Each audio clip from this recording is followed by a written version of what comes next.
DS coaching classes में आपका हार्दिक स्वागत है। बेटा कल हमने पढ़ा था चालुक्य वंश। आज हम सभी मिलकर पढ़ेंगे विदेशी जातियों का आक्रमण। विदेशी जातियों का आक्रमण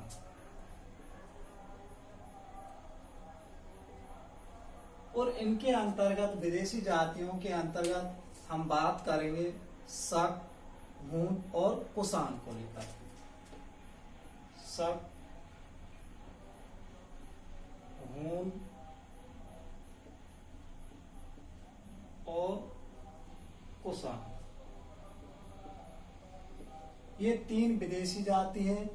किस तरीके से भारत में ये प्रवेश करती हैं और भारत में प्रवेश करके किस तरीके से अपन के भारत को नष्ट करती है, तहस नहस करती है। जिसमें सबसे पहले अपन बात करेंगे विदेशी जाति शक को लेकर के।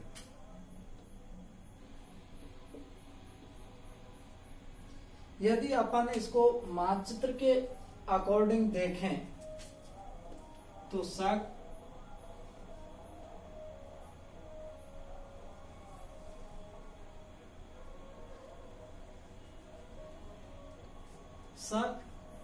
एक मध्य एशिया की जाति थी जो मध्य एशिया से चलकर, यह है मध्य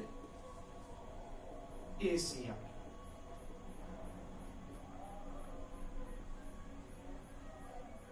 शक थे वो मध्य एशिया से चलकर भारत के अंतर्गत सबसे पहले ये पश्चिमी अफगानिस्तान में, पश्चिमी अफगानिस्तान,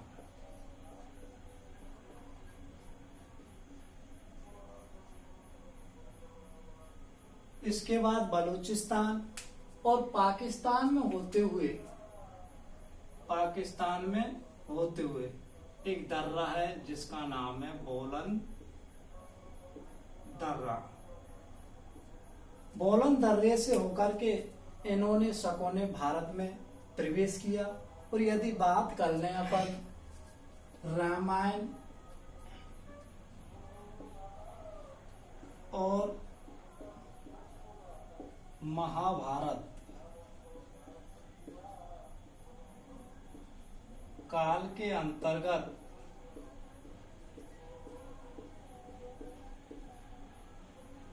जो शक जाति थी, इसको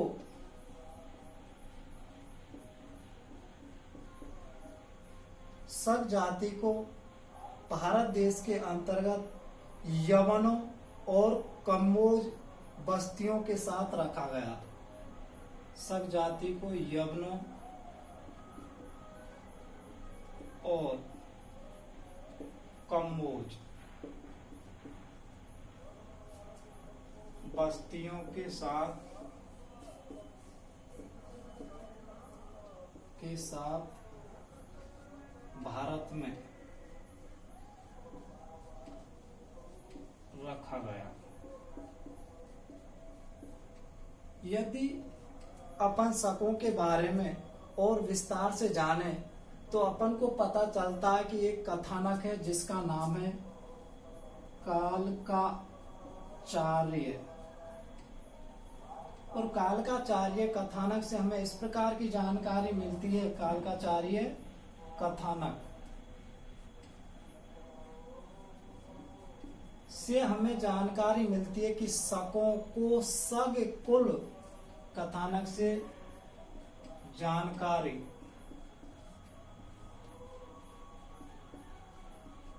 मिलती है कि शकों को शक कुल कहा जाता था। शकों को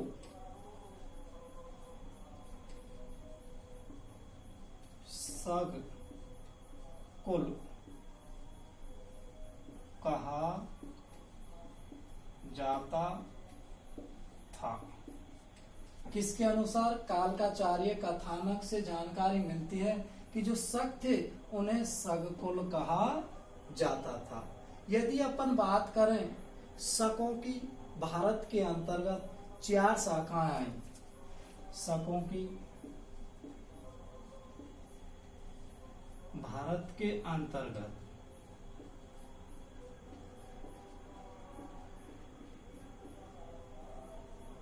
4 शाखाएं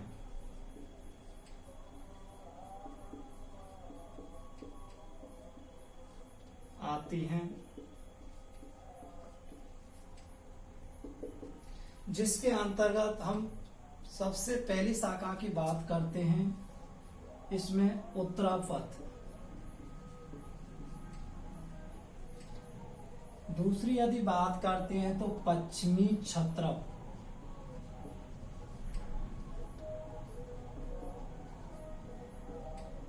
अब यह इनको अपन जो 4 शाखा हैं, सबसे पहले उत्तरापथ को पढ़ेंगे, फिर उसके बाद पश्चिमी क्षत्रप को पढ़ेंगे।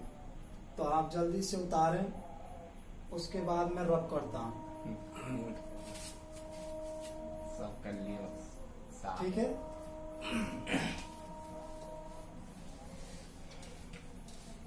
अब अपन एक एक बात को ध्यान से सीखेंगे। आपका ध्यान कहीं इधर उधर नहीं होना चाहिए। सबसे पहले बात करेंगे उत्तरापथ।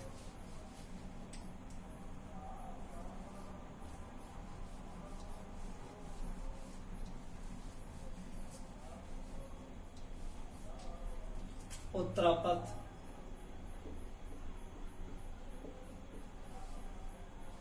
उत्तरापथ की यदि अपन बात करें तो उत्तरापथ के अंतर्गत जो शकों की शाखाएं आई वो 2 आई थी। देखिए,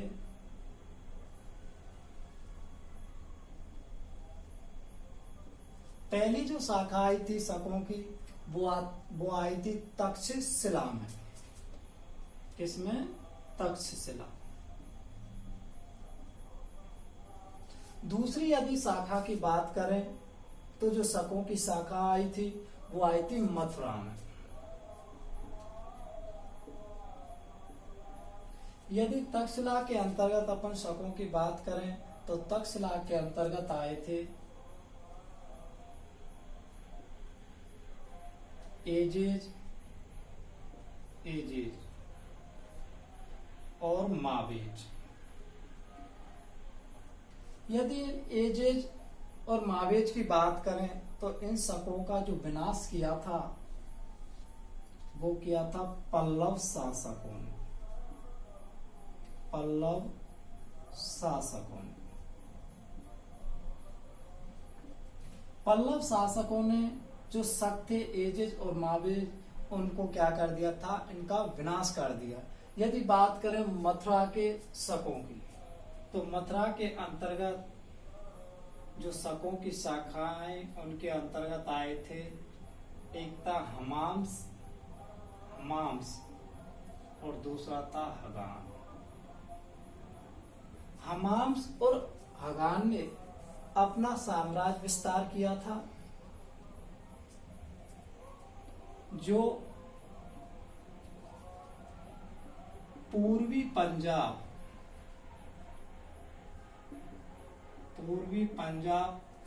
तक हमाम्स और हगान ने अपना साम्राज्य विस्तार किया था। लेकिन इनका जो विनाश किया था वो कुषाण शासकों ने।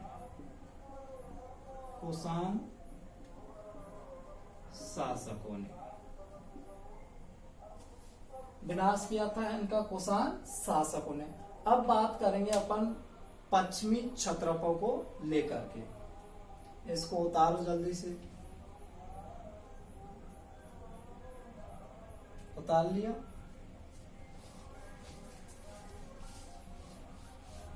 अब बात करेंगे अपन पश्चिमी क्षत्रप। इसी तरीका से जिस तरीका से उत्तरापथ में 2 शाखाएं थी, एक तक्षशिला के अंदर और एक मथुरा के अंतर्गत। तक्षशिला में अपन ने बात करी एजेज और मावेज आए थे। एजेज और मावेज का जो विनाश किया था मैंने आपको बताया था पल्लव वंश ने किया था। दूसरी मथुरा में जो बात करी थी हमने, हमाम्स और हगान आए थे, उनका जो विनाश किया था वो किया था, किन्होंने किया था विनाश? कुषाण शासकों ने। इसी तरीके से अपन बात करेंगे पश्चिमी क्षत्रप।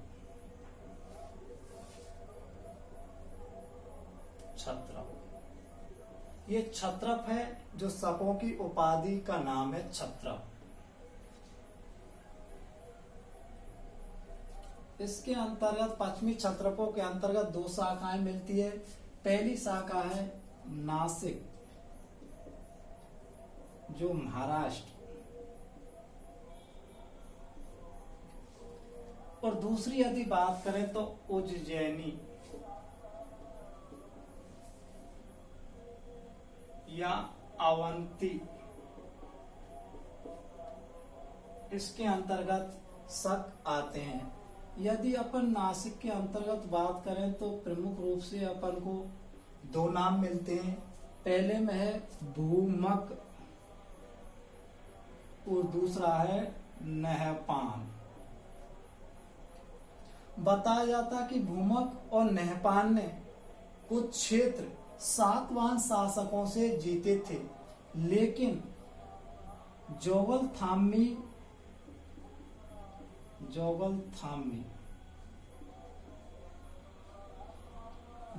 थामी में कुछ सिक्के मिले हैं, जिनसे यह जानकारी प्राप्त होती है। जोगल थामी में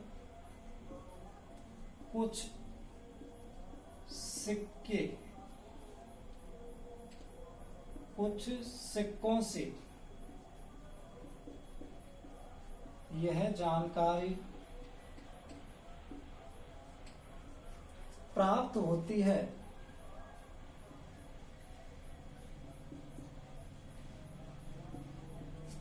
कि जो नासिक के जो शक थे, इनका विनाश किया था, जिसका नाम आता सातवाहन वंश का गौतमी पुत्र सातकर्णी। जानकारी प्राप्त होती है कि गौतमी पुत्र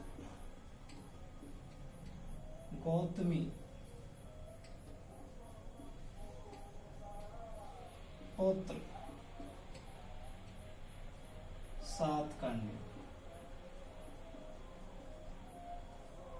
गौतमी पुत्र सातकर्णी ने नासिक के शक शासकों का विनाश कर दिया,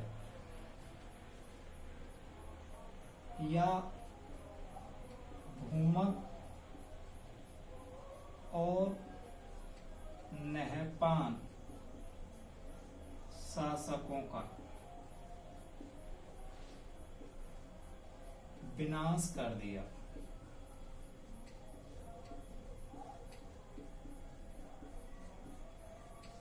तो जोगल थामे में कुछ जो सिक्के प्राप्त हुए हैं, उनसे हमें जानकारी प्राप्त होती है कि गौतमी पुत्र सातकर्णी ने भूमक और नहपान शासकों का क्या कर दिया? विनाश कर दिया। अब आगे की पंक्ति में अपन बात करें कि जो सातवाहन वंश है, वो क्षैरात वंश का उन्मूलक कहा जाता है। या अपन बात करें गौतमी पुत्र सातकर्णी, गौतमी पुत्र सातकर्णी। गौतमी पुत्र जो सातकर्णी है, यह है क्षत्रपों का उन्मूलक कहा जाता है।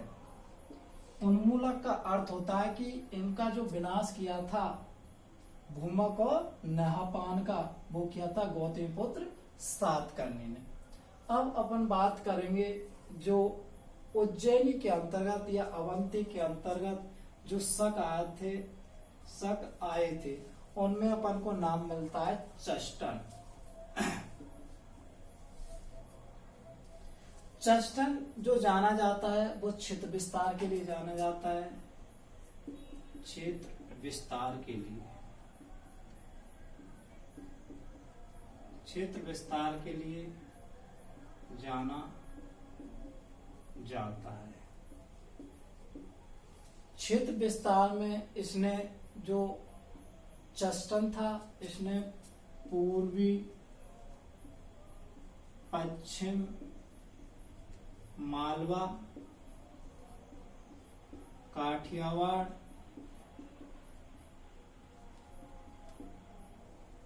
कोंकण, इन क्षेत्रों में अपना साम्राज्य विस्तार